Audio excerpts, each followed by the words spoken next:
सियालकोटमध्ये air defence system नष्ट करण्यात आलेली आहे। सर्वात महत्त्वाची बातमी, भारताच्या हल्ल्यात एअर डिफेन्स सिस्टीम नष्ट झालेली आहे। ठिकठिकाणची संरक्षण यंत्रणा पाकिस्तानची नष्ट होते।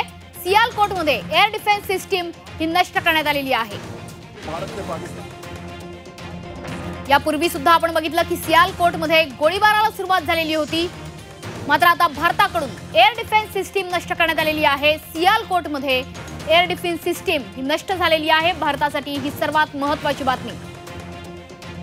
एकीकडे कराची बहावलपूरमध्ये भारताने हल्ले चढवलेले आहेत, लाहोरमध्ये मिसाईल हल्ला झालाय, तर सियालकोटमधली एअर डिफेन्स सिस्टीम नष्ट करण्यात आलेली आहे। ठिकठिकाणी भारताकडून हल्ले सुरू करण्यात आलेले आहेत। भारताकडून हे चोख प्रत्युत्तर दिलं जात आहे। ऑपरेशन सिंदूर 2 सुरू झालेलं आहे। काल रात्रीपासूनच प्रत्यक्ष युद्ध छेडलं गेलेलं आहे। सियालकोटमधली सुद्धा एअर डिफेन्स सिस्टीम ही आता नष्ट झालेली आहे। पाकिस्तानच्या राजधानीवर एकीकडे भारताने हल्ला चढवलेला आहे, तर पाकिस्तानची संरक्षक यंत्रणा भारताकडून आता उद्ध्वस्त होताना दिसते आहे। पाकिस्तानला पळता भुई थोडी झालेली आहे। पाकिस्तानकडून सातत्याने जम्मूमध्ये अयशस्वी ड्रोन हल्ले झाले, मात्र हे ड्रोन हल्ले हवेतल्या हवेतच भारताने उडवून लावलेत। सियालकोटमधली एअर डिफेन्स सिस्टीम भारताने नष्ट केलेली आहे।